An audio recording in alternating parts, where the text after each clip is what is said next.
Ano ba talaga ang pinakamagandang veneer na pwedeng ikabit sa'yo?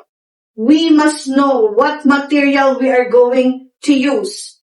Highest aesthetic output, highest manipulation, hardest material, bondability.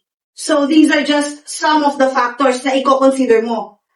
Ang number 1 na pinakamatigas, syempre guys, ang pinakasikat na available is zirconia. Pwede siyang i-build up ng porcelain sa labas kasi ang aesthetic ng zirconia ay puting-puti. Ano ang pinaka-best para sa lahat? Ang sinasabi is IMAX. It's lithium disilicate. Pwede mo siya i-design, pwede mo rin siya i-build up. Pwede rin na pag minil na siya, may layers na ng iba-ibang shade to translucent dito sa composite resin. Kayang-kaya mong lagyan kung saan mo gusto yung madilaw, maputi, translucent, mirror imaging ng ngipin, gagayahin mo yung katabi.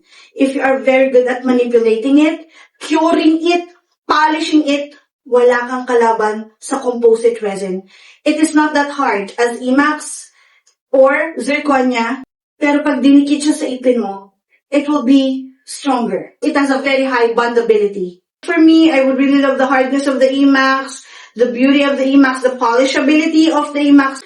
So yeah, take a choice. Tell them what you want, anong shade ang gusto mo, translucency, natural, lahat kaya. So it's not always the best kung ano yung isang material. It's about kung anong character ang hinahanap mo sa veneer mo. Okay? Have a great day!